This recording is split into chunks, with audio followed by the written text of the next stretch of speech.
Ja, daar is 'n vroeë winter aan die kom, as 'n mens nou so kyk na die oggende, dis koel, en interessant, dit bly reën.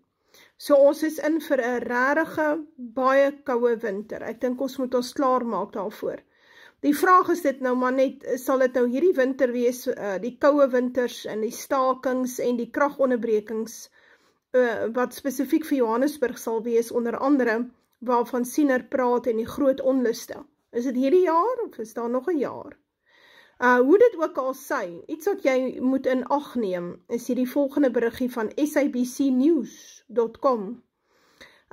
Eskom's 3.6 billion diesel bill raises concerns, calls for clarity. Nou ja, energy expert Vali Padayachi says Eskom needs to bring the country into its confidence following reports of a 3.6 billion rands of diesel spent in just 30 days. So ja, dit is baie duidelik dat die diesel turbines hardloop non-stop om die land krag te gee. So as daar enigstens 'n probleem raak dat ons nie kan diesel aankoop nie, as daar een of ander rede dat daar 'n oil embargo kom vir die wêreld, en ek verwag dit, dat daar groot moeilikheid sal wees in die Midde-Ooste, wat dan nou sal lei tot 'n oil embargo, wat beteken ons gaan sukkel om diesel in die hande te kry. En dan sal daar nie krag wees vir Suid-Afrika nie. Nou, bietjie wat is so ernstig omtrent dit, is Suid-Afrika, as jy nou bietjie gaan navorsing doen, is die 7de grootste produsent van steenkool in die wêreld. Maar ons kragstasies werk nie op steenkool nie, ons kragstasies werk op die diesel turbines. Ons voer baie van hierdie steenkool uit, onder andere na Europa toe. En ons moet verwag dat dit baie meer gaan wees in die nabye toekoms. Met die Doringbos regering wat binnekort gaan oorneem, die ANC tyd is uitgedien. Hier is nog mense wat dink die ANC gaan nog hier soos dit volgende jaar. Die Doringbos regering wat inkom, gaan al hierdie steenkool kanaliseer na Europa. Dit gaan hieroor om oorlogsekonomie op te rig in Europa. Hierdie derde wêreldoorlog gaan steeds voort. Dit het nie gestop nie, hoor maar net nie daarvan nie, dit word jou net nie vertel nie. So wat beteken ons gaan massiewe kragonderbrekings, kragprobleme in Suid-Afrika hê met die gepaardgaande ineenstorting van die ekonomie. 'n Ou moet dit nou mooi verstaan, dit kom.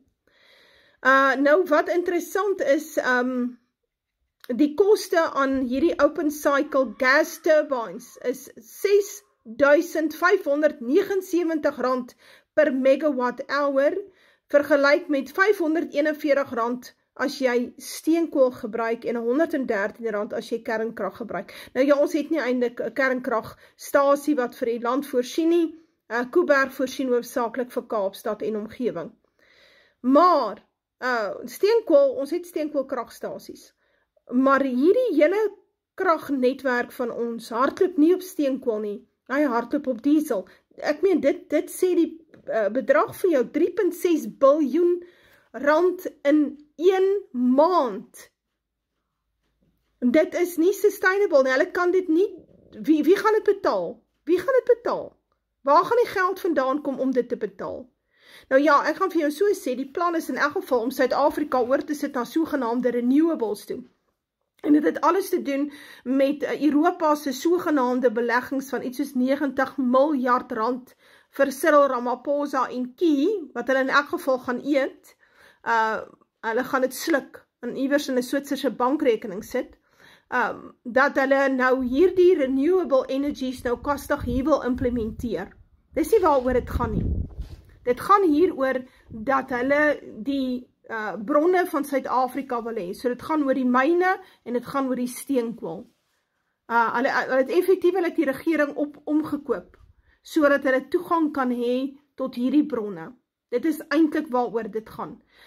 Europa kan nie 'n oorlogsekonomie oprig met dit wat hulle tans sê nie, naas die feit dat die gas wat daar van die VSA afkom is 4 keer duurder as wat hulle ooit betaal het by die Russe. Hulle praat nou openlik, miskien moet hulle nou weer teruggaan na die Russe vir hulle gas voorsien, wat eintlik die beste oplossing is.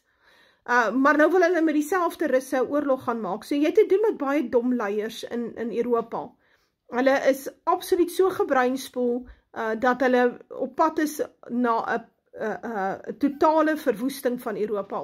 Dit is waarheen ons op pad is. Ek dink ons moet dit mooi verstaan.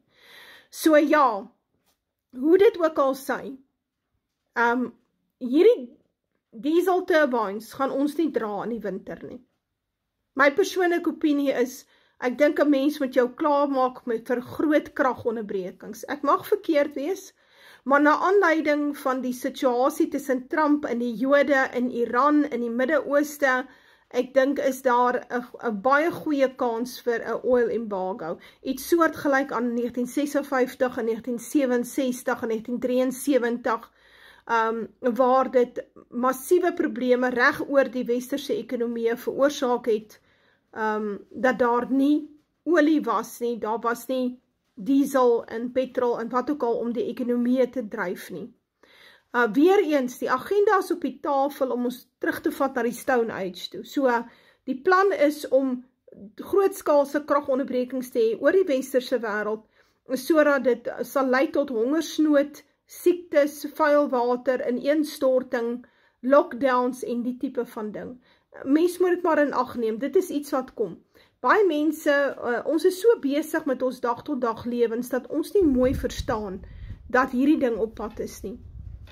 Maar goed, kom ons kyk, waarheen beweeg dit, maar die voorspellinge is baie duidelik, dat op 'n stadium sal Johannesburg in elk geval nie krag hê nie. Hulle sal die hout inry daar,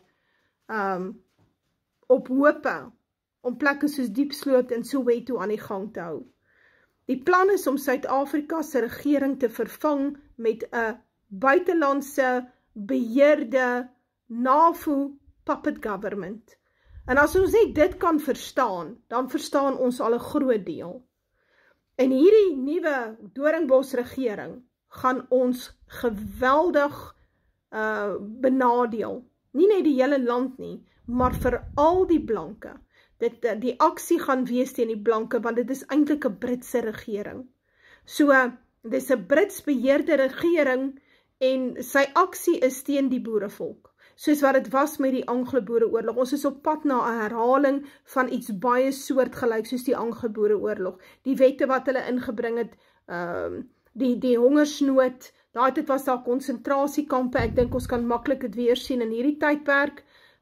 Hierdie hele idee van Brittanje bestuur die land, en ons moet maak soos hulle sê, en ons is maar net 'n klompie jonne in 'n groot skaakspel. Ons moet baie versigtig wees, want dit is die plan op die tafel. En die oues en die siekes van daas en die mammas en die wat nog babas moet hê en die swanger vrouens, die kom 'n baie swaar tyd. Die beskrif sê nie verniet wie hulle wat nog soog en wat swanger is in daardie tyd nie. Ek dink ons wens so ons kerke wil waarsku teen hierdie probleme, maar nou ja, ek sal waarsku, luister mooi, ons kan nie so 'n dieselrekening betaal elke maand nie, daar's nie geld daarvoor nie.